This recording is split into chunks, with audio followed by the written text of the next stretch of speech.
It's October, and for this baseball fan, this Cardinal baseball fan, it's the baseball season still in session. We'll talk more about the Cardinals next week. Hopefully they'll be still alive in the World Series then. But right now, even though it's October and football's in the air, it's basketball season right around the corner, and what a great way to get into the season and to see a movie that is set to premiere this weekend, Mighty Max, which is the story of the Immaculata College three-time national champions in 1972, 73, and 74, and a gentleman who has seen this movie and can actually preview it for us. And he's also a very successful local coach, Ron Rohn from Muhlenberg College. Welcome to our set, Ron, and I can't wait to hear about this movie. Well, thank you very much. I'm pleased to be here, and I had a chance to see a sneak preview, so to speak, since I'm a basketball coach over the summer. So I'll be happy to talk to you about it. Well, I hate to say this, and I think you were a baby too. I mean, I was a young man when Immaculata really set the stage for the great birth of women's college basketball and the great success that it's become with these three consecutive national championships. Now, to me, when I think of Immaculata, I think of a little school right down the road that plays like, small schools, but it was a national power back in the 70s, and this movie tells that story. Yeah, it's a great film about Kathy Rush, who was married to Ed Rush, NBA referee, taking a job at a small Catholic school outside of Philly. Obviously, the girls' basketball in Philly was great, so they were able to get some of the local kids. Immaculata time was a commuting school, so you had people commuting to college to go to school and play basketball. I remember reading an article, Teresa Grentz, who was the star of the team, it motivated her. Sometimes she said, I hitchhiked to practice 3 times this week in the snow. I'm not losing this game. Mm-hmm. And but that's when the small colleges, the Delta States and the Southern Connecticuts mm-hmm. and the Cheney States were really big before the big state schools and universities got involved. And now when you think, women's college basketball, it's UConn and Tennessee still. Tennessee, UConn didn't win it last year, did they? Who won it? No, Texas A&M. Texas A&M beat Notre Dame, coached by former Lehigh coach Muffet McGraw, who's out of the Philly Catholic League. But still, those two cast a huge shadow, and I know everybody talking about Pat Summitt now, and we wish her well with her illness. But it's amazing to me, Ron, how far this sport has come from that in about it's really a short span of time. We're talking about maybe 35, 40 years here. I mean, you're talking about, if you go see the film, many of the things are very historically accurate in the film. Some things are time compressed, where things that happened over 2 or 3 years, as far as Kathy Rush building the program, all happened in 1 year for dramatic effect. But they're playing in wool tunics, basically, wool culottes. That's their game uniform, and they didn't have a budget to have anybody. They washed their own uniforms. Nobody bought them sneakers. They didn't have a gym to play in. They practiced at local high school gyms. The first time they go to a game, they're in the ladies' room as their locker room. That's right. They're in an old tiny gym in a basement where there's no out of bounds line, so if you touch the wall you were out of bounds, and that's 1972, and you're talking maybe 20, 25 years later in the 80s and 90s when you're selling out 25,000 seat arenas for a national championship. That's a big explosion in women's basketball, and what it is today is very different. You told me before the show began that you actually know Kathy Rush and have gone to her clinics and camps? Yeah, Kathy Rush runs has many years ran a great basketball camp down in Philadelphia. She still runs a field hockey camp right over at Cedar Crest College. But, in teaching girls to play. But it used to be a primary place to go recruit. Kathy Rush's name was very big in the 80s and 90s. So you would go there to see the top high school players in the East play as recruiting and stand there with a Gino or a Pat Summitt, and they'd be watching girls play at her camp because that's where the good players were. So you got to know her through that. And then at the sneak preview premiere that we saw, she was actually there to talk to everyone afterwards about the making of the film and many of the things that went on. So it was very exciting. And you also know Teresa Grentz, who was the star player. Right, Teresa at the time, Teresa Shank, who was an All-American, who lived in Philadelphia and had to commute in. It was the kind of thing where today she would never go, obviously, to Little Immaculata or Muhlenberg. She would go to Tennessee or UConn.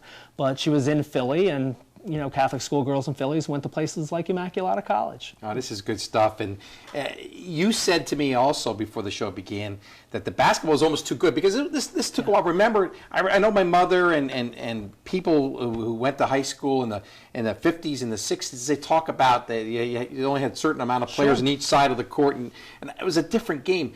But you said that the basketball in this movie is actually maybe a little bit better than it actually was. You know? I mean, I don't want to say that, but sometimes you look like, wow, I don't know that they could do that in 1972. Right. It seemed like they recruited a lot of former basketball players. Jackie Adamczyk from Allentown Central Catholic plays a player on Mississippi State in the movie. So the basketball is very realistic. The coaching is very realistic. The team dynamics of the girls on the team as she's building a team, I think, are all very realistic. So it's a history lesson, but it's also a lesson in not complaining, not saying, oh, we don't have this, we don't have that, and doing the best that you can on your way to the top. Immaculata's got to love the publicity they're going to get out of this. Yeah, you would think deservedly so. You would think so, and I think people need to know that. You know, again, you watch a Tennessee, you watch a UConn and Notre Dame, and you forget where things started. It's no different in Major League Baseball, where a lot of people don't know Curt Flood, they don't know Jackie Robinson. These guys are making millions of dollars, and I think girls growing up today need to know about those people that paved the way, and this movie is a great way to show them. It's a great story. It's an underdog story. It's a Rocky type of story, a Hoosiers type of story. Because remember, while Immaculata is winning these championships in the women's side of things, and it was not even NCAA at that point. You said it was the AIAW who ran women's sports. The NCAA didn't even have championships because girls' sports wasn't important to them.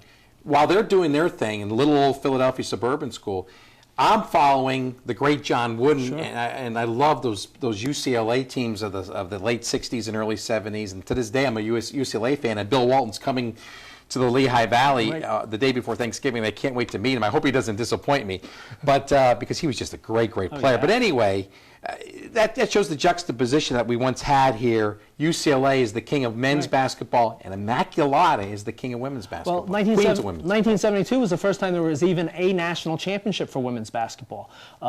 In the movie, and it shows it well, they get in that large bid to the tournament. They have no budget. Kathy says budget indicates you have some money. We had no budget because we had no money. And they actually sold toothbrushes door to door to raise money so the team could go to the national championships. They couldn't raise enough money to take the whole team. They had to leave 3 players behind, and no coaches could go because they only had enough airfare for 8 players and her to play. And then, you know, sometimes Hollywood makes things impossible. You're like, no way that could really happen.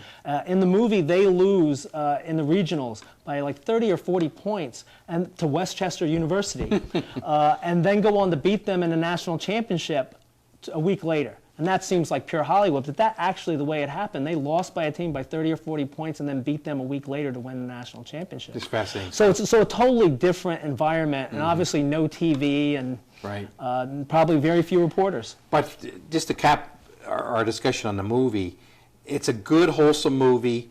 It seems like, I mean, again, I'm seeing a 2-minute trailer on the internet, but it's a movie that I could take my wife to, maybe even my 4th grade daughter to. Yeah. I know Pat Croce, who used to own the Sixers, a driving force financially behind this. And they did everything they could. Initially, they had trouble getting it produced by a major film company because they don't do G movies. It has to be at least PG. And they wanted no sex or violence or anything that would get it a PG rating. So it's a very wholesome movie, and it's a story of the nuns. You know, the nuns at Immaculata were famous bringing buckets with wooden spoons and banging them at the games and driving people crazy. And it's that kind of a story of what can be accomplished. So it's a very wholesome movie, and I think it's inspirational, especially for young kids. Well, we know there's different levels now, and you're in the Division III level along with Immaculata right now. But tell me about the 2011-12 Lady Mules. Well, we have high hopes for this year. You know, last year we went to Sweet 16 before losing to Amherst, who was the eventual national champion. We've been to the Sweet 16 twice in the past 3 years, and we think this might be our deepest and most talented team ever. So we have high expectations. We have some very important people to replace. Alex Berlin, Fordham Freedom grad, was a senior for us last year. Kelly McKeon, our all-time leading assist leader, graduated last year. Our best offensive post player graduated. But I think we also have kids who have been waiting in the wings. Alita Zabrecki from Southern Lehigh made all-conference last year and almost didn't get noticed. And we have some, some of those Philly Catholic school players we're starting to get out of Philly. Philly who are coming into our program. So I think we can be very successful this year and maybe go past the Sweet 16. At least that's our hope. Are you still playing that non-stop running style that you brought to the area? We play non-stop running. We don't sub quite the same way. I've had a few outstanding players like an Alex Chile who probably will score a 2,000th college point this year, where I didn't feel I could sit those kids on the bench for that long by rotating so many people in. But we still play 10, 12, 13 people deep, so it is a fun and exciting way to watch a game. Let me tell you something. Every time I go into your building, I go back to my childhood. I go back to tremendous high school playoff games in that beautiful gymnasium years at Muhlenberg College. I mean, it was always packed. Allen Deerf had many, I'm an Allentown kid, many memorable battles. I'd like to see that gym filled up a little bit more often by both your team and the men's program. No question. I mean, one of the problems now is that so much stuff's on TV. Right. We have a 3,500-seat arena. Yeah. It is a different world. There's not the rah-rah-nish of, even when you go to high school games, you don't have the attendance that you used to have. Because I just think you can see games anytime you want. You have 7 games on TV. Absolutely. I've been saying this, Ron. You're right. You have to have a special interest on why you want to go. It used to be if you were going to school at Muhlenberg, living in Allentown, you wanted to see a game. Something to do on a Saturday night. You had to drive and go watch it. Now I sit down and I've got a million games I could watch. And it's hurting all. We can get in. We can do an hour or two on how everything has changed, and even college football. I cover Lehigh every Saturday, and they're drawing 3, 4, 5 with the number 8 ranked team in the country. Right. But it's because you can watch 30 games. You're just sitting at home, and it's a different world. And I think there's also something about if you're not Duke or North Carolina. It just doesn't have the same draw. Yeah. There's less of that individual spirit, the town spirit. You still see it in high school basketball, I think, around here, and high school football around here. At playoff time, because it's local. It's local, and people really get into the local kids. But you're right, it's just very different. But it's a very good, strong area for women's basketball, Ron. You've got some great programs, and it's competitive. I mean, you're competing with my friend Fred Richter at DeSales, Mary Beth Sprooks, an outstanding coach at Moravian, just to compete. Sue Troyan at Lehigh. You got some excellent coaches right here. I'll tell you, it's terrific. I mean, we've had times in the past few years where Muhlenberg, DeSales, and Moravian have all been in the top 25 at the same time.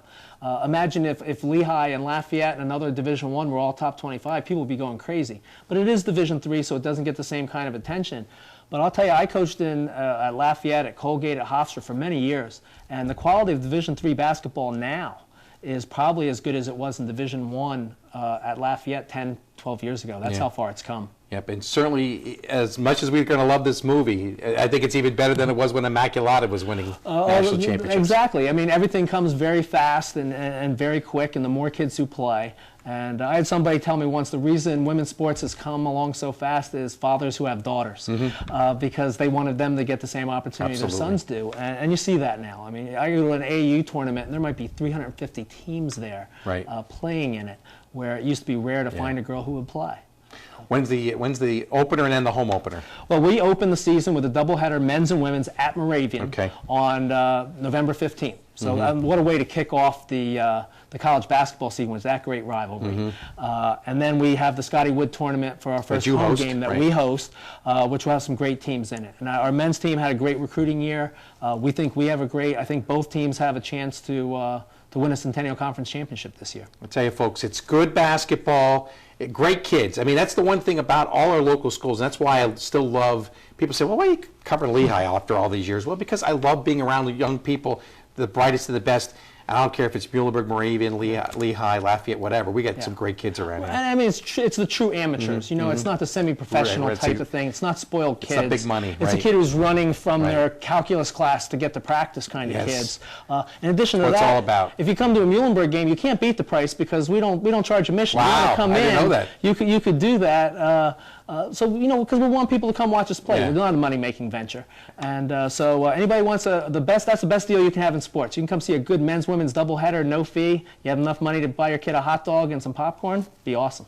Excellent, excellent. Well, I wish you nothing but the best. Thank you for coming in here today, Ron. Okay. Ron Rohn, the Muhlenberg coach, and great review of this Mighty Max movie. It's a great night out. I mean, the cost you an arm and a leg to go to a movie these days, as you know, but this one might be worth the price. All right.